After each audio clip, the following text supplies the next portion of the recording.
Hey everybody, what's up?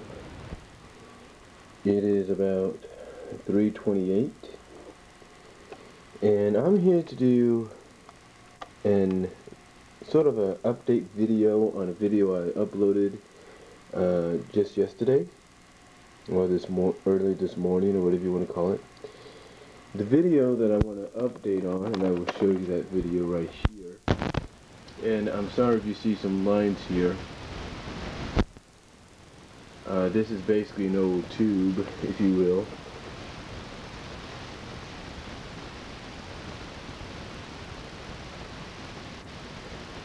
It's an old tube, like I said, so it's a little bit more different.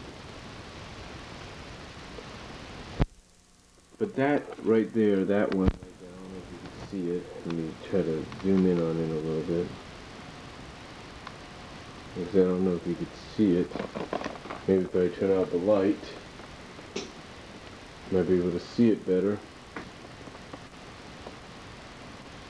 But that one right here that I'm pointing at, which is called a look at the RCA video, audio video S video selector. I want to do an update on that because basically the video I did before, if you've watched it already, is a little dark. The reason it's a little dark is because I used this camcorder, the camera, or the video camera on here. Whoops.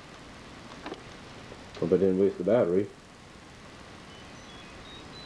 Okay. I want to make sure of that, because sometimes, you know, that will waste batteries and I don't need to do that. But anyway, I thought I, again, wanted to do an update on that, give you sort of a more brighter look at this and sort of a more close-up look. Now, as I mentioned in my original video, this here, as you could probably see, is a RCA. This is an RCA version, but this is an audio video S-video selector. And what this is basically an answer to all your audio video S-video outlet problems, if you will. Basically what this allows you to do, first of all, this thing here, I don't know what this allows you to do. This is an output too, so I think if you like put one of those headphones or something like that, specialized headphones, you can hear the stuff from there or something, I don't know. But anyway, what this allows you to do is it allows you to switch from different devices, if you will, game systems, DVDs, Blu-rays, that you have hooked into your TV. Now, how this works is real simple, and it's kind of weird. What you do, first of all, the way you set this up is either way you work it is like this. Now here on the left side, which may be the right side when you watch this video, but here on my left side, which is probably going to be your right, this is the audio output. And what you do with this is you take your audio and video cables that you have, and you put them into your audio, you put them into the output section here, and then you hook them in. Then you take the other side, the other end, and you hook them into your input on the back of your television. Then what you do is you take another set of audio video cables, and then you hook them up into the right, which is my right side, your left side, I guess. You take them and you hook them up into the input section of the selector, and then you take those and put them into the output section of your TV. Now, if you have something like what I have here, which is a home theater system, it's a little bit more complicated. Let's just put it that way. So I don't want to really get into too much detail about that. Let's just say it's very complicated. But anyway, once you do that, then the next thing you want to do is hook up your devices. Like right here,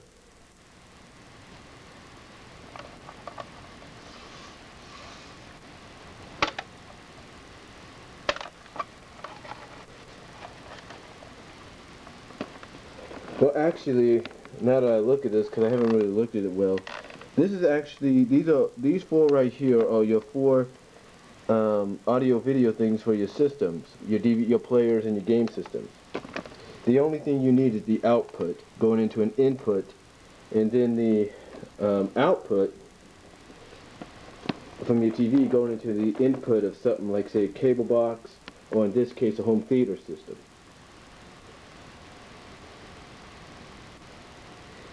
Then what you do then, like I said, is after you do that, you hook up all of your devices, if you will, your DVD players, your game systems, your Blu-rays, you hook them all up, and you should be raring to go. You should be ready to go. Now what this does, believe it or not, again, like I mentioned, is it allows you, and I guess in a way makes it easy for you to switch it from one device to another. So, you know, this way, I'm sorry about that, so this way you don't always have to get up and switch the cables in the back of your TV or in the front of your TV just to play something else or just to watch something. For example, right here is number one.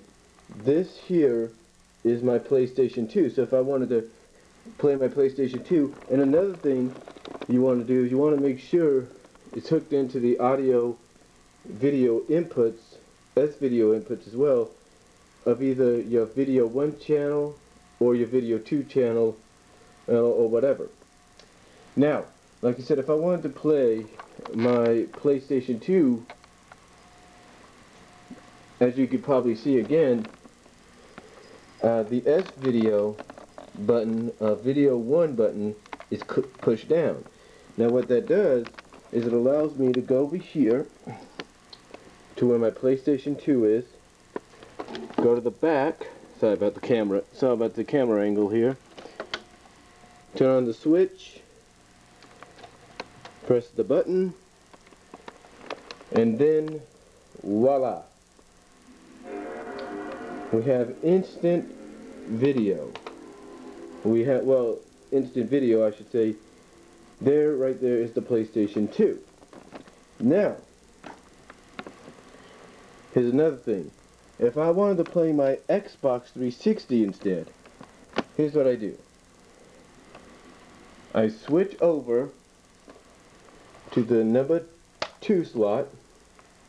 As you can see, it's back to blue. Sorry about the extreme close-up. It's back to blue. Then what I do is I press on my Xbox, and voila, the Xbox is on. Now, let's say I wanted to play, believe it or not, my PlayStation 1, which I have hooked up at the number 3 slot. Right here, the number 3 slot again. Like I said, let's say I have it hooked up. Click on the number 3. Go down here to where the PlayStation is. And voila. There you go.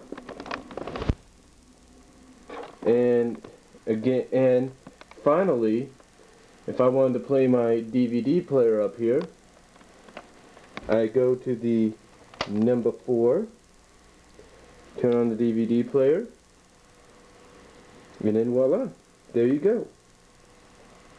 And that basically, my friends, is the audio video selector, S-video selector if you will. It's much easier for you, and it makes your job of having to change to different systems or players a lot easier. And again, this is nothing more than an update, a more brighter update I should say, of the video I did earlier. I hope you enjoyed it. If you got any questions, let me know.